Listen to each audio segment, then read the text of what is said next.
Subscribe कीजिए हमारे channel को, बेल आइकॉन दबाना मत भूले।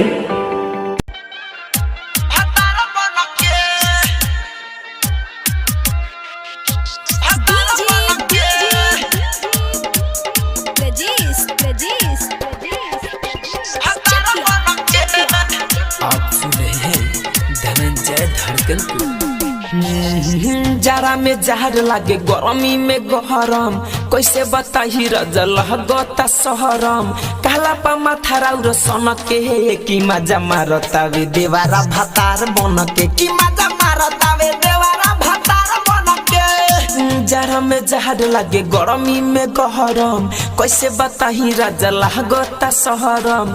काला पा माथा राउर सन के कि मजा मारतावे देवारा भातार बन के, कि मजा मारतावे नदिया भातार बन के।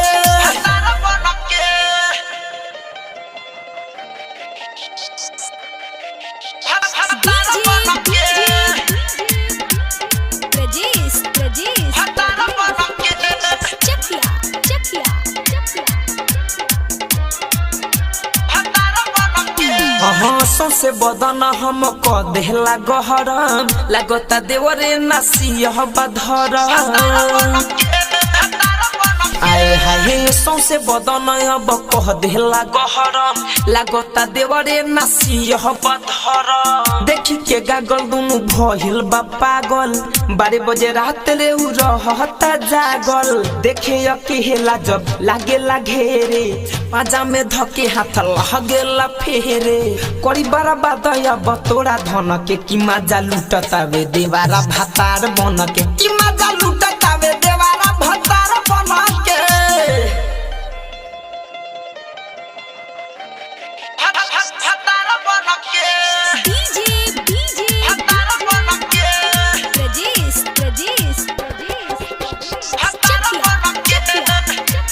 आप सुन रहे हैं धनंजय धड़कन को। पूरे नहीं छतौले छोड़े ना पीछा, करता देवरा अब हमरो नतीजा। रे राजा जी आए हाय पूरे नहीं छतौले छोड़े ना पीछा, करता देवरा अब हमरो नतीजा। जहिया से लही लकाराई के गवानावा, देवरा के कतही लागत नहीं खे मानावा। चोली में हमारा उ डालेला गोईचा, मांगे सामान भौजी दे दो न पैचा। एकरा रहन से मोरा जीव धन के, कि मजा मारतावे देवरा भातार बन के, कि मजा मारतावे नदिया भातार बन के।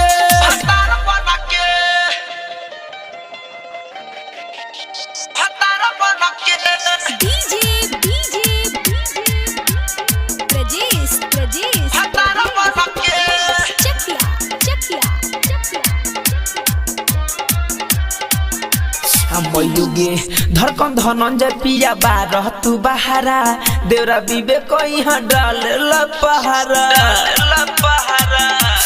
हाय हाय धड़कन धनंजय पिया बारह तू बहारा, देवरा विवेक यहाँ डालेला पहारा। यूएस धीरज तू तो बारह हो बहारा, फसन फिरोज यहाँ डालेला पहारा। देवरा वकील तू तो बाहर हो बहारा, ना चाही रुपिया ना चाही हो गहना। तोरे ला मनावा मोर सन के, कि मजा मारतावे देवरा भातार बन के, कि मजा मारता